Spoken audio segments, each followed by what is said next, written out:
Podemos nos assentar, queridos, em nome de Jesus. Coisa boa, eu fico tão contente, desde meus 14 anos, que me reuni com o povo de Deus no domingo. É um compromisso. E não tem falhado, que tem sido também uma alegria. Uma alegria no Espírito Santo, estar com o povo de Deus, onde quer que ele esteja. Porque às vezes estamos distantes, estamos em outra cidade, mas a alegria é a mesma de nos encontrarmos com o povo de Deus. Eu quero compartilhar com vocês uma palavra que está em Êxodo, capítulo 3, verso 19. Êxodo, capítulo 3, verso 19. E o título da nossa mensagem hoje é A Mão que Age a Nosso Favor. Amém? Coisa boa a gente saber de que há uma mão poderosa que age em nosso favor. Sempre ao nosso favor. E eu quero ler um versículo apenas como fonte da nossa mensagem, que está em Êxodo 3,19. Diz o seguinte, podemos colocar para o próximo que aqui está, Êxodo 3,19. Vamos ler todos juntos aqui nessa versão. Você tem aqui, mas você pode sublinhar esse texto bíblico, porque ele é muito importante. Ele contém muitas verdades. Eu sei que o rei do Egito não os deixará ir. Está falando do povo de Israel. Deus contempla a opressão, o gemido, a tristeza que o povo de Israel estava sofrendo. Estava no seu pico.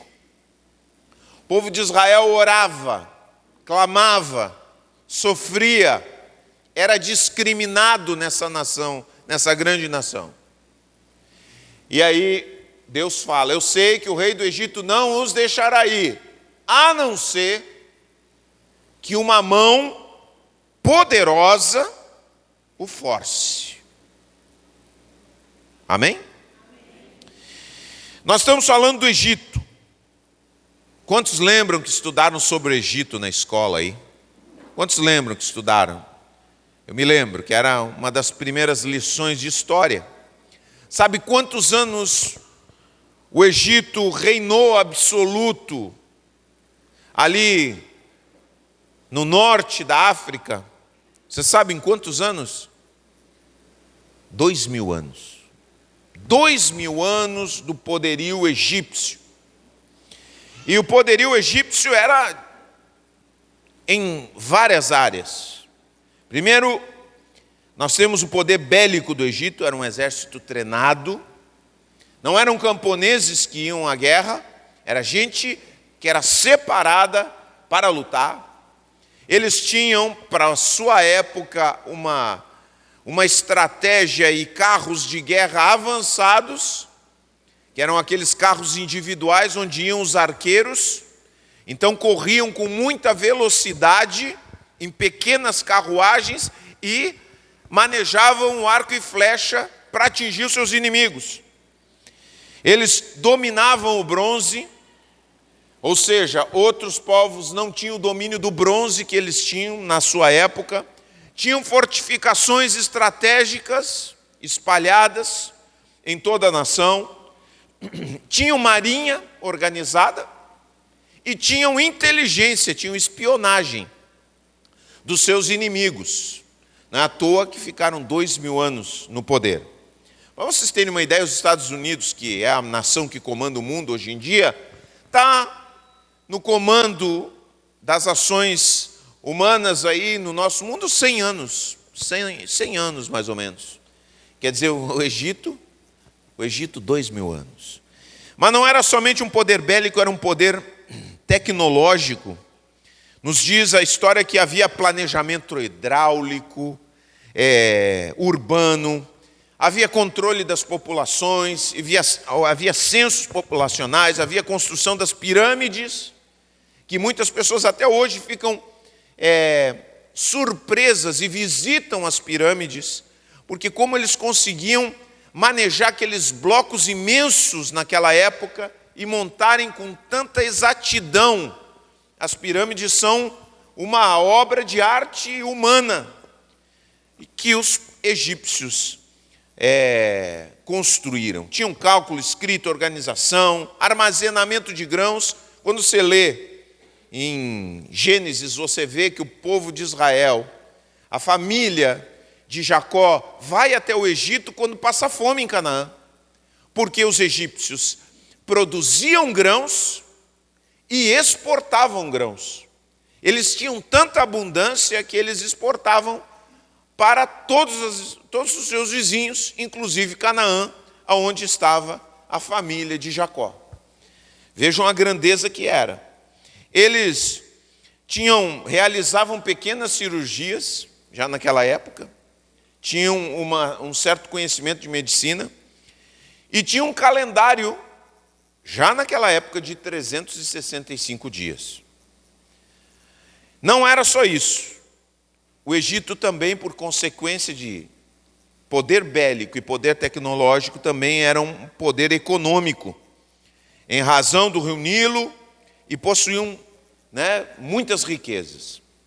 Agora, vejam só, o povo de Israel está dentro desse contexto. Está dentro desse contexto, então Deus diz assim, eu sei. Podemos voltar ali no texto bíblico. Voltamos no texto. Eu sei que o rei do Egito não os deixará ir. Por quê? Porque um poder tão grande, há um orgulho. Sabe como o Trump fala hoje, com todo mundo, com aquele orgulho, aquela arrogância? Pois é, isso havia no coração do Egito, porque era um poder que se acumulava ao longo de mais de 2000 anos, era um poder que tinha se espalhado, era um poder que estava consolidado. E imagina, uma nação escrava diz assim, a gente quer ir embora. Deus mandou dizer que é para nos soltar. Mas, de maneira nenhuma, do alto da arrogância, do poder, do enraizamento daquele Egito, não poderia sequer pensar Israel que seriam soltos de qualquer forma. Então Deus diz assim, a não ser que uma mão poderosa o force.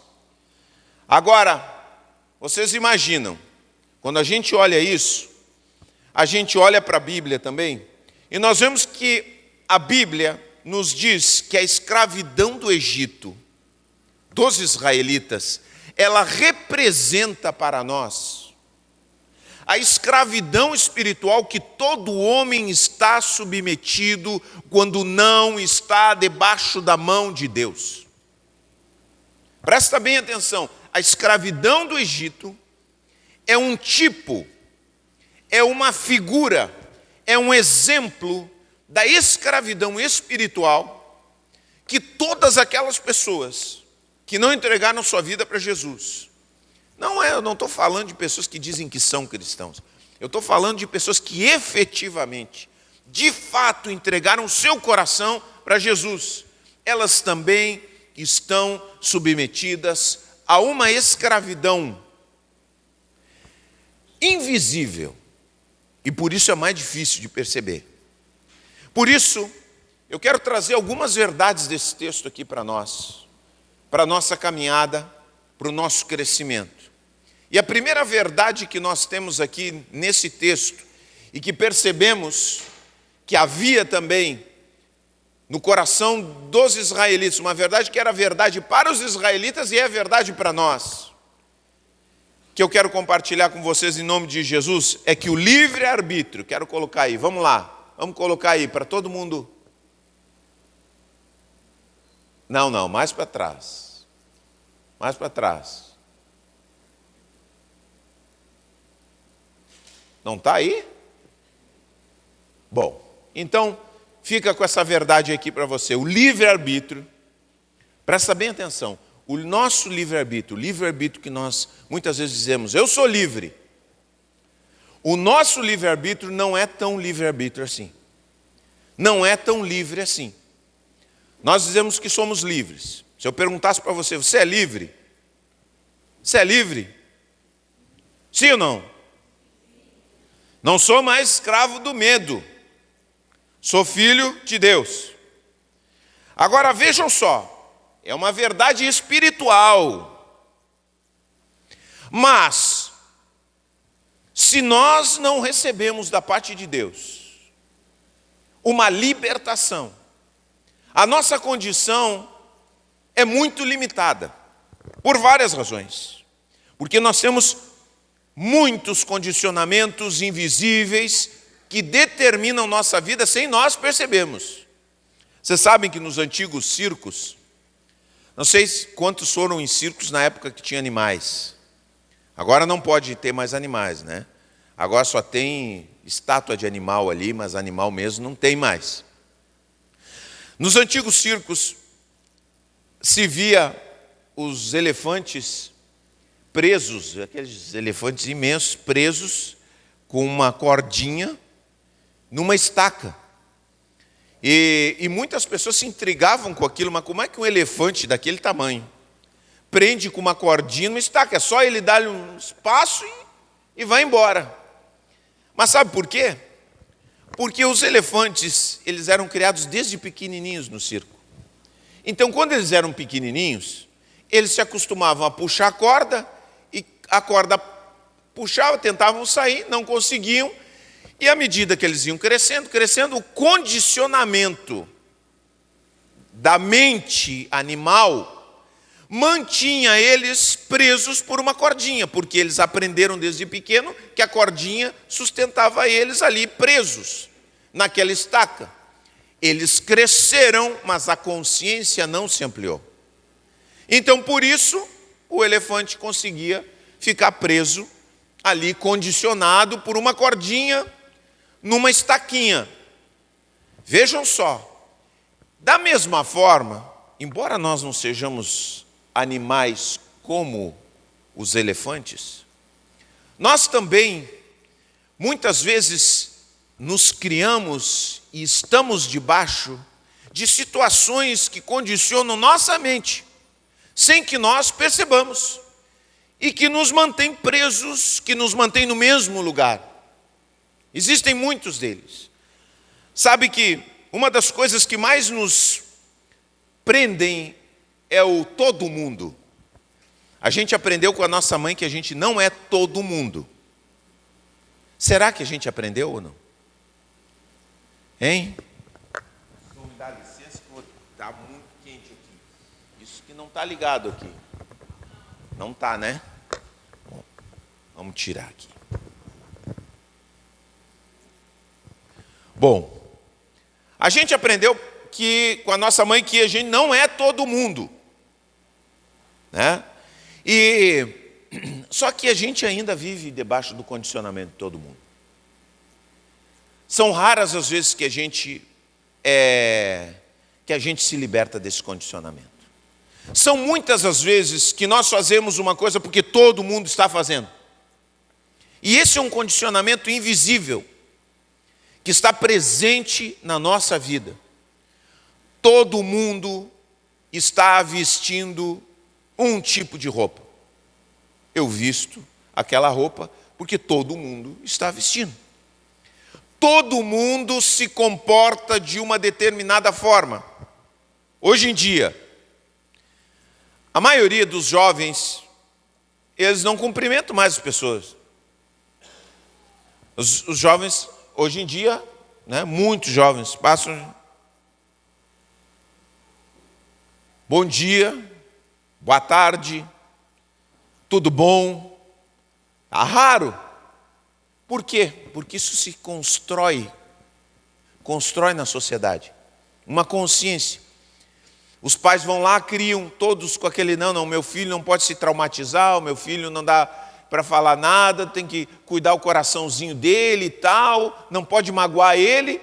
E aí a gente criou todo um contexto. E todo mundo se comporta dessa forma e todo mundo copia essa maneira de ser. É uma força que nos detém. Todo mundo. todo mundo fica sentadinho, paradinho, daquele jeito, se comporta daquela maneira. Então, a gente se submete ao todo mundo e nem questiona e nem se percebe. Agora, não é somente o todo mundo que nos sujeita. A gente também vê uma força dentro de nós que não anda por muito tempo, que são as boas intenções. Você já viu as pessoas dizendo assim, não, fulano de tal tem boas intenções. Eu pergunto para vocês, quanto tempo as boas intenções de vocês duram? Quanto tempo as nossas boas intenções duram? Todos nós aqui fizemos planos para esse começo de ano. Quantos de nós fizemos planos para cuidar mais do nosso corpo? Quantos de nós fizemos planos para economizar dinheiro? Você disse que não ia gastar mais daquilo que você ganhava. Você ia cuidar. Você ia se comportar, você ia controlar sua boca. Você não ia falar bobagem. Boas intenções. Quanto tempo as nossas boas intenções duram?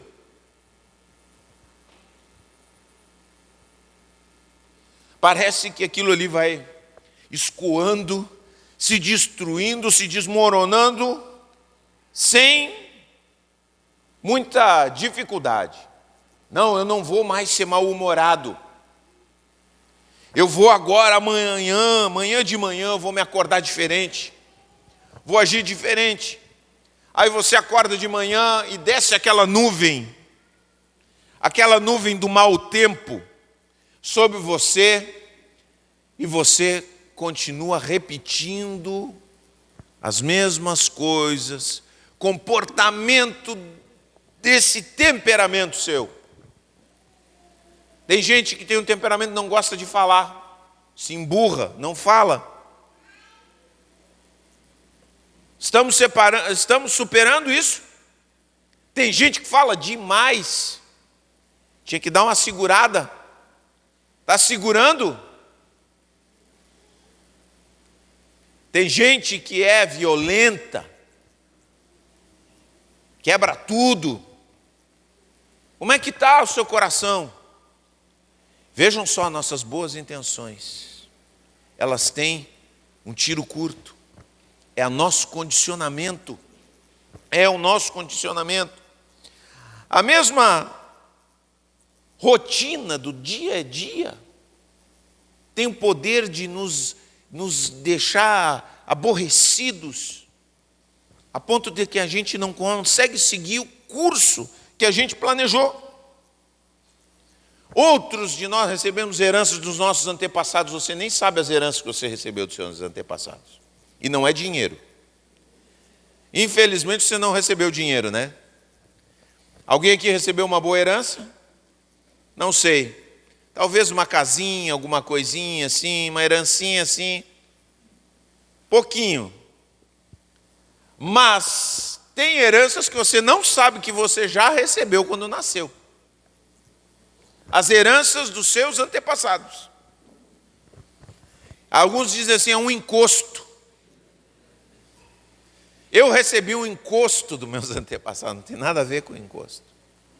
São as experiências que estão grudadas na genética, nos nossos genes, e que a Bíblia fala sobre isso, os nossos antepassados nos legam também coisas boas, mas também suas experiências negativas, que às vezes determinam a maneira como a gente se comporta. Vocês sabem que foi feito um estudo no Hospital Monte Sinai, em Nova York, e eles descobriram que os filhos dos sobreviventes do Holocausto, lá na Alemanha, carregavam no próprio DNA, mesmo não tendo vivido aquilo que os seus pais viveram, as marcas dos traumas que os seus pais tiveram.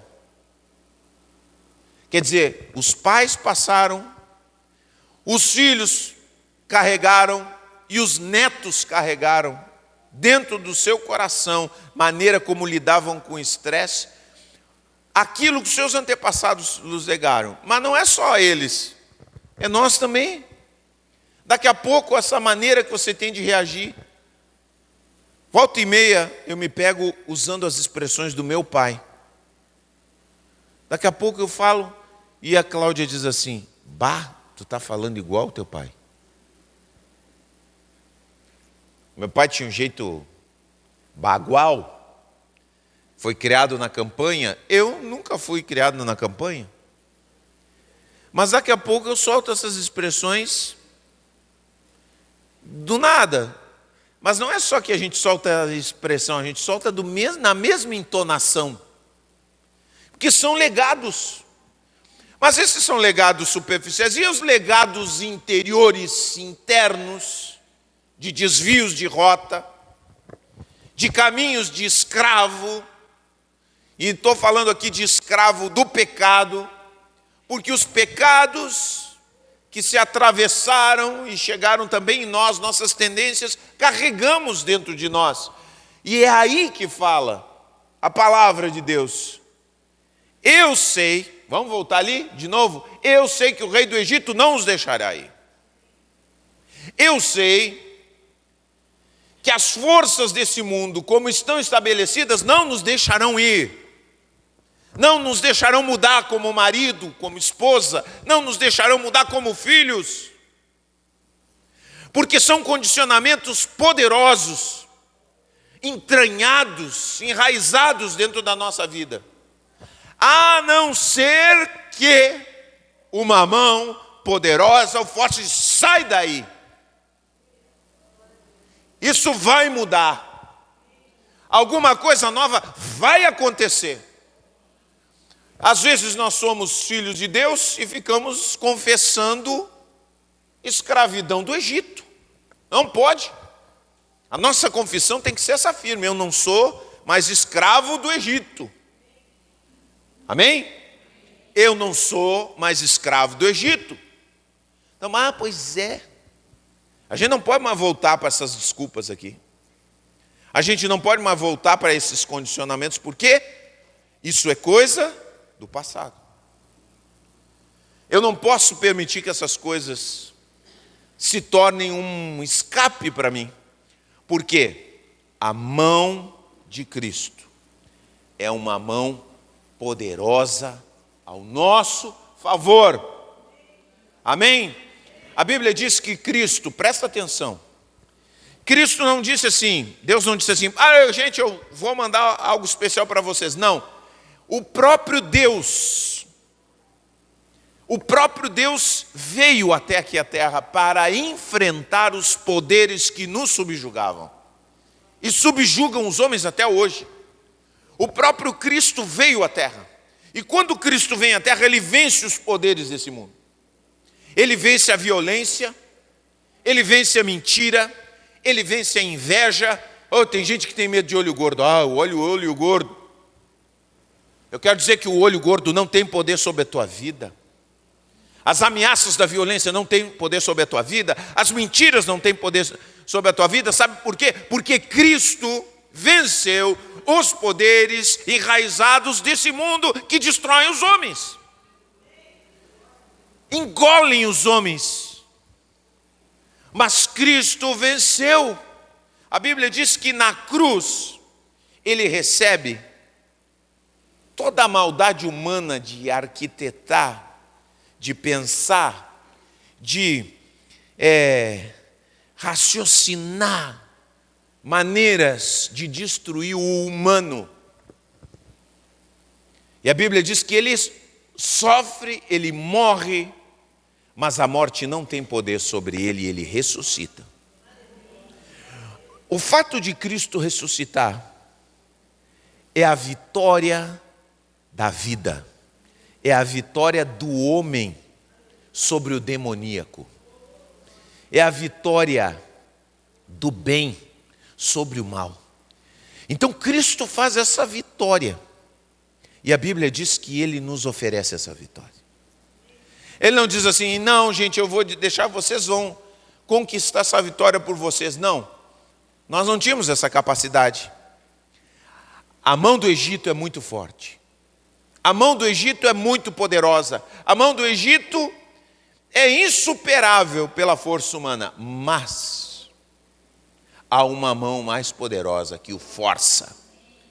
Quando essa mão se levanta contra o humano e se levanta contra aquele que entregou sua vida a Jesus, de fato, é como se Cristo segurasse essa mão que atenta contra nós e esmagasse esse poder e fizesse com que ele largasse toda a tentativa de nos destruir. Tua mão não tem mais arte nem parte sobre a vida dos meus filhos. E é tão maravilhoso, gente, como Deus trabalha na nossa vida, que você tem experimentado isso aí. Tem momentos que Deus nos avisa as coisas antes de acontecer. Quantas vezes Deus fez isso na minha vida? Eu tenho muitas e muitas histórias, nas quais eu ia tomar um curso na minha vida, ia me envolver com pessoas que eu não deveria me envolver. E Deus chega e me mostra, olha aqui quem é essa pessoa. Não foi preciso nem fazer esforço. Deus me mostrou, está aqui, ó. Quem é essa pessoa? Eu me lembro que uma vez eu tive um sonho, porque eu estava confiando numa determinada pessoa, e eu tive um sonho. Engraçado esse sonho, não sei se eu já contei aqui, mas eu sonhei que eu estava vestido de jogador de futebol, e ele estava jogando comigo, só que ele estava vestido de terno e gravata. E eu dizia, olha, fulano, não é assim. Tu tem que estar preparado para jogar no time, tem que estar com o mesmo fardamento. E eu me acordei. Eu digo, meu Deus do céu, o que isso quer dizer, né? E Deus falou no meu coração. É que essa pessoa não está no mesmo time que tu. Tu pensa que ele está no mesmo time que tu, mas ele não está. Pensa que ele está no mesmo propósito, ele não está no mesmo propósito. Então vejam só como Deus faz isso com a nossa vida. Quantas vezes Deus faz contigo. Deus até leva alguém para te dar um discipulador, alguém diz assim, cuidado essa pessoa aí, abre o teu olho, essa pessoa não está com boas intenções contigo. Deus avisa, Deus nos coloca, Deus zela por nós, essa mão forte está ao nosso favor. Mas nós rengueamos, nós teimamos e saímos por outro caminho. Teimamos, e aí fazemos aquilo que é errado, tropeçamos. E mais uma vez nós vemos a mão forte de Deus a nosso favor. Porque quando nós estamos estatelados, quebrados, apesar da nossa teimosia, Deus não larga de nós, porque a sua mão forte continua a nosso favor. Eu não sei qual a situação da sua vida nesse momento, o que você está passando, as coisas que você tem andado. Agora eu quero dizer uma coisa, se Deus está te avisando alguma coisa, abre o teu olho. Agora, se você caiu, se você está estatelado, se você está triste, se você está curvado pela culpa, Deus está dizendo para você, se levanta. Porque Ele vai continuar te conduzindo, te carregando, te fortalecendo e te levando até Canaã. Até a terra prometida, porque Ele foi até o Egito, Ele nos libertou com mão forte, e Ele vai nos carregar até o final, nós podemos ter certeza sobre isso. Não tenha nenhuma dúvida, não tenha absolutamente qualquer dúvida na sua vida. Às vezes a gente nem pede para Deus nos ajudar, às vezes nós recebemos respostas de coisas que nós nem oramos. Essa gente pensou ali um pensamento. E Deus, ou senão a gente fez uma oraçãozinha bem assim, mequetrefe. Está nas tuas mãos, Senhor. E Deus, com a sua mão forte, que essa é a palavra, com sua mão forte, age ao nosso favor. Que coisa tremenda é esse Deus, esse Cristo que age no nosso favor. Ele não nos larga, Ele não te largou, meu querido. Ele não te largou, fica ligado naquilo que Deus está fazendo, naquilo que Ele está falando com a tua vida. Agora Deus tem os seus meios. Deus tem seus meios e você pode olhar desde, assim, de Gênesis a Apocalipse. Deus, ele não tem uma maneira fixa, assim, algo fixa não é a palavra. Ele não tem uma maneira que a gente diga assim, mas pomposa. Às vezes Deus pega coisas muito simples para usar. Vejam só o que Deus usa para abrir o Mar Vermelho. O que Deus usa para abrir o Mar Vermelho? Um cajado. O que é um cajado? É um pedaço de madeira, gente. Pega um pedaço de madeira aí e vai resolver o teu problema lá com o teu patrão. Hein? Pega um pedaço de madeira e bota ali. Eu vim resolver o problema com o senhor. Será que acontece alguma coisa ou não? Sim ou não? Hein? Não acontece. Porque quando Deus manda, que há poder. Não é qualquer pedaço, é aquele que Deus disse, é esse aqui, ó. Pega o teu cajado, Moisés, aí, ó. Esse cajado aí. Esse que está na tua mão. É o cajado de Moisés que abriu o Mar Vermelho. Mas não é o teu cajado que vai abrir. É o cajado que Deus ordena. O cajado que Deus ordena abre o Mar Vermelho. Mas aquilo que nós inventamos da nossa cabeça, não. Que as pessoas, nós seres humanos, a gente gosta de fazer do nosso jeito. Não, mas eu vou fazer do meu jeito. Ontem nós estávamos falando de um acidente de avião que houve, muito grave aí, num desses campos, não sei, de plantação. E foi julgado e a família recebeu uma grande indenização de R$1,5 milhão de reais. Um erro do piloto, mas mesmo assim recebeu. O que o piloto fez? Eu aprendi com o meu cunhado, que é piloto de avião. O piloto, ao invés de fazer o procedimento padrão, ele fez aquilo que ele achava que tinha condições de fazer. Depois de muito tempo, todo piloto corre esse risco. Ele fica confiado. Você também. Pessoa que pilota, quem é que pilota moto aí? Quem é que anda de moto? Quem anda de moto, quando começa a andar de moto, anda 30, 40 por hora. Bem devagarinho. Tem que andar devagar mesmo, porque todo dia morre um. Todo dia em Pelotas morre um. Aí, 3 meses já não anda.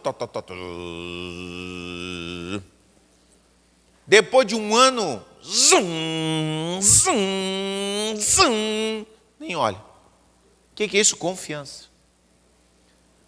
Não deveria. Segue o procedimento padrão. O que acontece? Segue o que está escrito. Segue o que está determinado, porque isso aí é baseado em muitos anos de experiência. O que fez o piloto? Em vez de girar para a direita, conforme mandava os procedimentos, ele gira para a esquerda. Quando ele gira para a esquerda, ele bate num lugar lá, num obstáculo, não consegue desviar, e o avião cai de costas, vamos dizer assim, e ele bate com a cabeça, quebra o pescoço, morre na hora. Deixa a família, porque não seguiu o procedimento padrão. Agora por que eu estou falando isso? Eu estou falando isso porque Deus tem os seus meios de graça. É o cajado? Cajado é o exemplo que eu dei, mas Deus tem meios de graça hoje. Quais são os meios de graça? Os meios que Deus nos abençoa. Quais são os meios que Deus usa para nos abençoar? Quais são os meios que Deus determinou? São coisas simples como o cajado. Só que muitas vezes nós dizemos assim, deixa que eu sei, deixa para mim que eu sei. E aí a gente usa os nossos próprios recursos, e aí a gente tem que voltar, retornar e refazer nossa direção.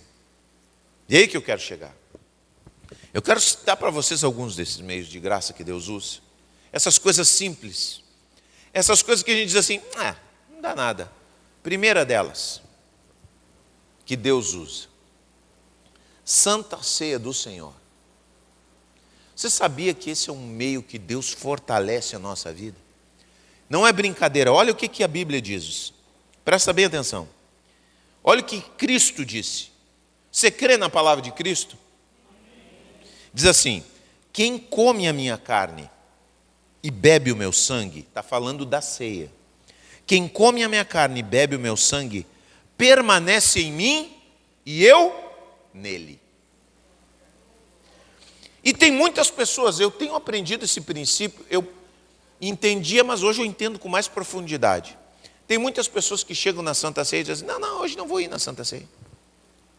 Sabe o que é isso? É fraqueza espiritual para a sua vida. Não estou, a minha vida não está bem. Muito bem, então entra. Te alinha com Deus de uma vez. Pede perdão porque tu tem que pedir. Te arrepende e participa da Santa Ceia. Não vou participar. Não estou bem.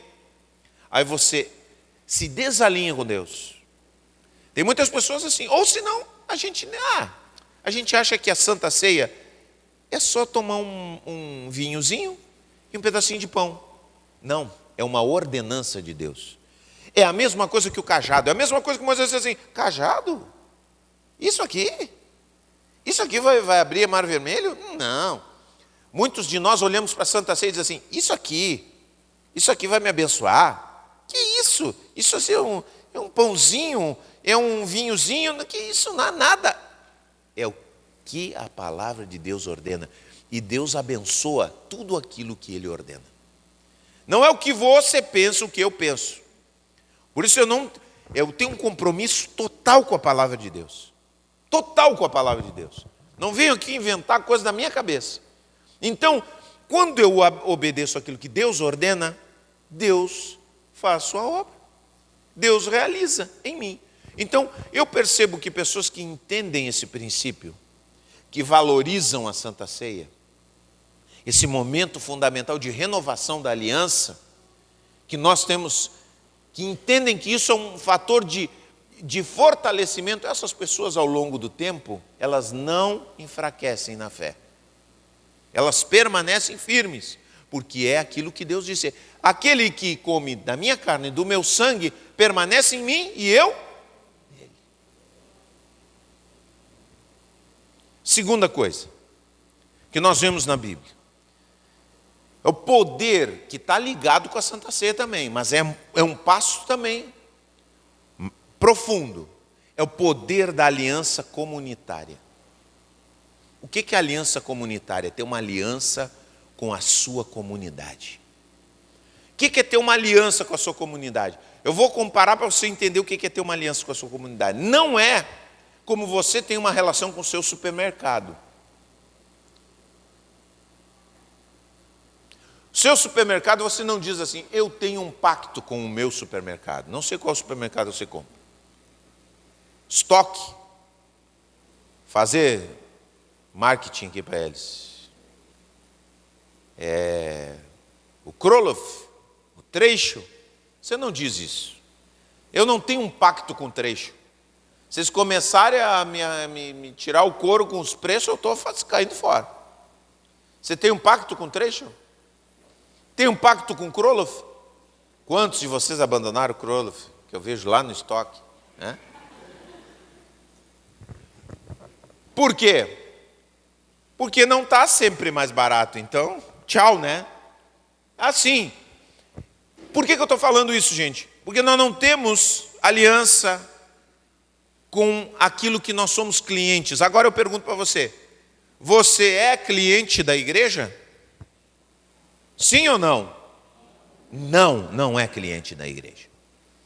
Você é um irmão de uma família espiritual com os quais você tem uma aliança.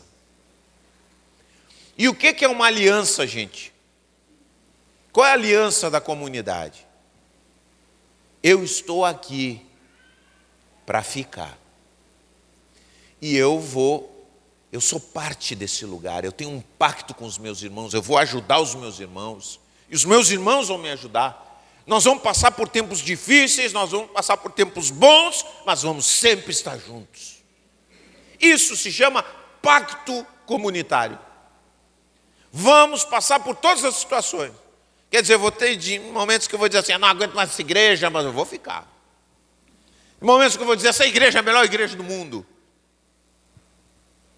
Quantos, não nem vou perguntar isso, mas vocês ficam com você. Quantos vocês já pensaram que essa aqui é a pior igreja do mundo? Agora, é aí que tem o pacto comunitário, é quando você acha que essa aqui é a pior igreja do mundo e aqueles irmãos são insuportáveis. Porque você diz, eu vou ficar aqui, porque Deus me colocou aqui e eu vou abençoar esses irmãos insuportáveis, eles vão me abençoar também. Porque assim como Deus usou um cajado, usa também irmãos insuportáveis. Amém?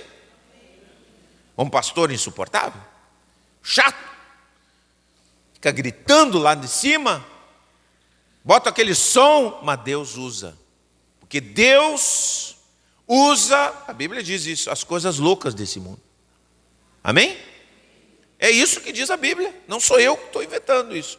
Então o que é o pacto comunitário? Eu vou estar, eu estou aqui para ficar. Diz aí para o seu irmão do lado, eu estou aqui para ficar. É assim que Deus abençoa. Sabe o que acontece? Outro dia uma pessoa me falou assim, porque, tá, comentando, tem uma igreja aí, que toda vez, desde que eu estou em Pelotas, tem uma igreja da moda. A igreja da moda, a igreja que está bombando, né? Todo mundo vai para lá. Está todo mundo indo naquela igreja. Aí quando eu vejo que todo mundo está indo para a igreja, é uma população que já visitou e já esteve em mais de 10 igrejas na sua vida, 10, 15 igrejas. Quer dizer, são pessoas que não sabem o que é ter um pacto comunitário. São pessoas que olham para a igreja como clientes. Enquanto estiver bombando, eu estou aqui. Na hora que bicho pegar, não contem comigo. Eu vou para próximo. Pessoas assim nunca se firmam, nunca crescem, nunca vão adiante. São os crentezinhos que qualquer vento leva a eles, porque é no pacto comunitário que nós somos abençoados. É aí, é porque Deus falou, entendeu? Que quando nós temos esse compromisso uns com os outros, é que Deus nos abençoa. Está entendendo? Vocês sabem que tem uma pesquisa nos Estados Unidos que diz que pessoas que vão 1 a 2 vezes por semana na igreja, 1 a 2 vezes por semana, todas as semanas na igreja, tem 50% menos chance de se divorciar. Vou até citar a pesquisa aqui, porque eu anotei, tá? A pesquisa se chama Nurses Health Study, é uma pesquisa de Harvard, um acompanhamento longitudinal com pessoas durante 14 anos, para saber o impacto da igreja, do pacto comunitário na vida de alguns fatores, e um deles é o casamento. Quer dizer, pessoas que têm um pacto comunitário têm 50% menos chance de se divorciar. Eu estou falando só uma coisa, entendeu?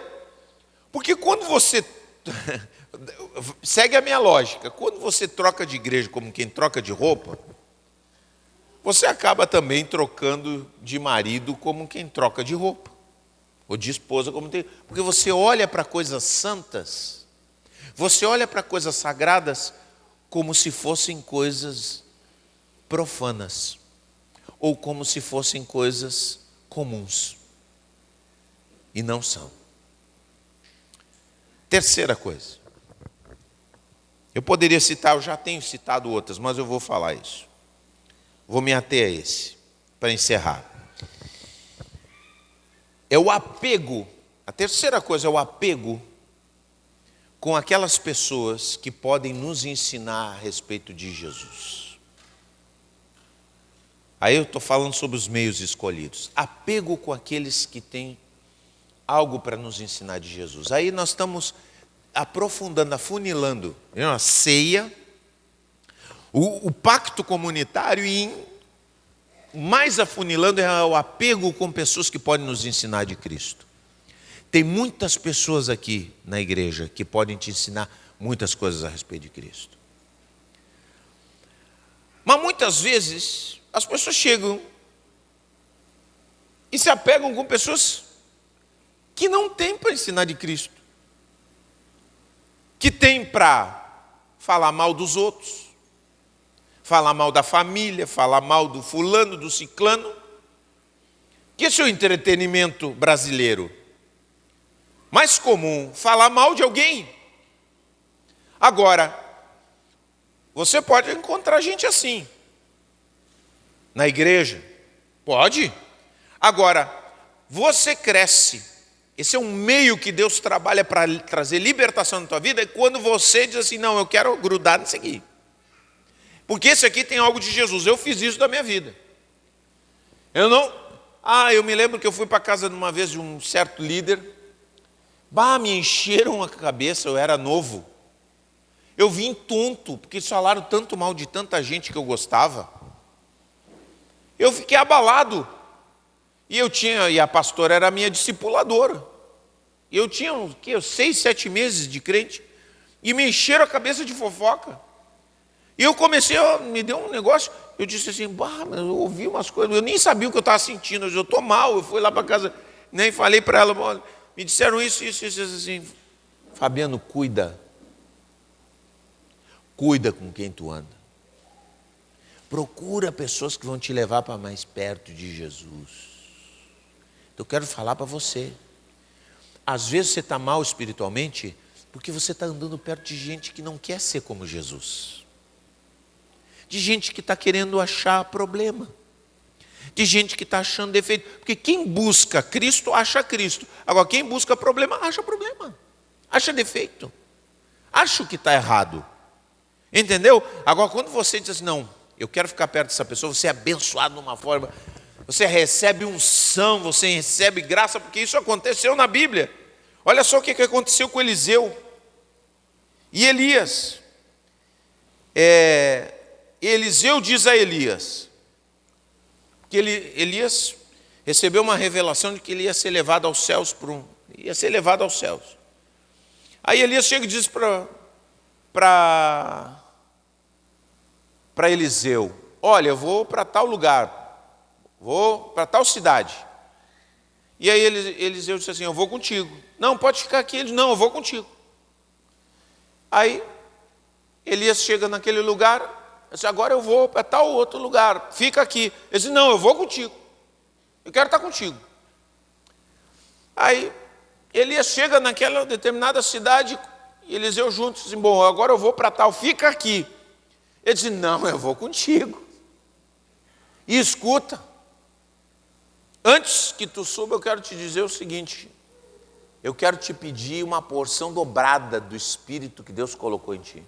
Aí ele disse, olha, isso é uma coisa forte que tu está pedindo, eu não vou te garantir nada, mas tu vê o meu manto, quando eu for levado, está tudo contigo. E daqui a pouco, Deus leva Elias, e o manto cai nos pés de Eliseu. E aí Eliseu pega o manto e bate no Jordão, e diz, onde está o Deus de Elias? Pá!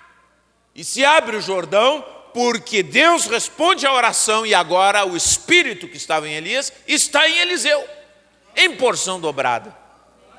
Mas havia em Eliseu o desejo de estar conectado com alguém que está conectado com Deus. E Deus usa pessoas na nossa vida. E quando nós nos conectamos, dizemos, essa pessoa tem algo de Deus para mim, eu quero estar perto dela. Eu tenho visto pessoas assim, eu quero estar perto dessas pessoas. Eu quero ouvir essas pessoas. Eu quero rir junto com essas pessoas. Eu quero estar perto dessas pessoas, porque essas pessoas me trazem algo poderoso da parte de Deus e Deus estabeleceu assim. Onde estiverem 2 ou 3 reunidos em meu nome, ali eu estarei. Não é uma coisa simples. Aqui está falando de algo mais, entendeu?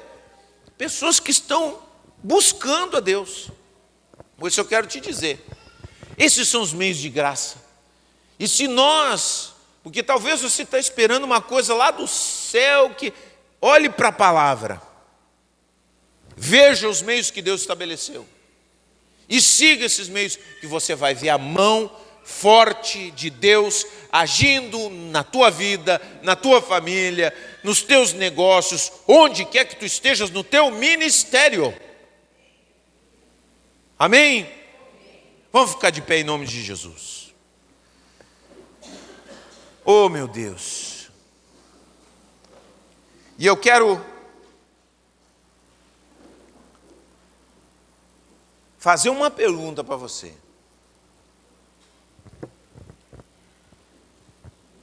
Se Cristo já te libertou, e talvez você tenha estado atado na sua vida, tem coisas que estão te atando, tem coisas que você ainda está se enrolando. Eu quero que você pense no seu coração, na sua vida. Quais são as coisas? Quais são os meios de graça que você está negligenciando e que você precisa cuidar na sua vida? Talvez você não está levando tão a sério quanto deveria a Santa Ceia do Senhor. Talvez você está tratando, sabe? Deixa eu falar uma coisa que às vezes eu vejo, eu já falei isso aqui, mas vou falar de novo. Eu vou falar até que ninguém me fale mais isso. Tem membro da igreja que chega e diz assim: vocês, fala para mim, vocês da igreja. Eu vou à loucura quando as pessoas falam isso. Eu repito isso. Nós somos um corpo. Não tem nada de vocês. É vocês aí, vocês aí. Nossa, isso é pacto comunitário. E nosso apego, com quem nós estamos se apegando, gente? Com quem nós estamos se apegando? Nós estamos se apegando com quem realmente está buscando, quer ser próximo, parecido com Jesus? Nós temos que pensar isso na nossa vida. Será que estamos fazendo isso? Temos que, essa noite é uma noite de pensar como a gente está caminhando. E eu quero desafiar você a dar um passo de mudança nessa noite, de caminhar diferente em alguma dessas áreas que você disse: isso aqui eu preciso, isso aqui eu preciso mudar na minha vida, isso aqui eu preciso acrescentar, porque aí nós vamos experimentar essa palavra na nossa vida.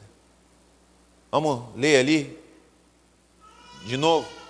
Coloca ali o texto. Eu sei que o rei do Egito não os deixará ir, a não ser que uma mão poderosa o force. Essa mão está sobre nós. Essa mão está sobre a sua vida. Permita que Ele dirija tua vida, tuas atitudes, tuas ações.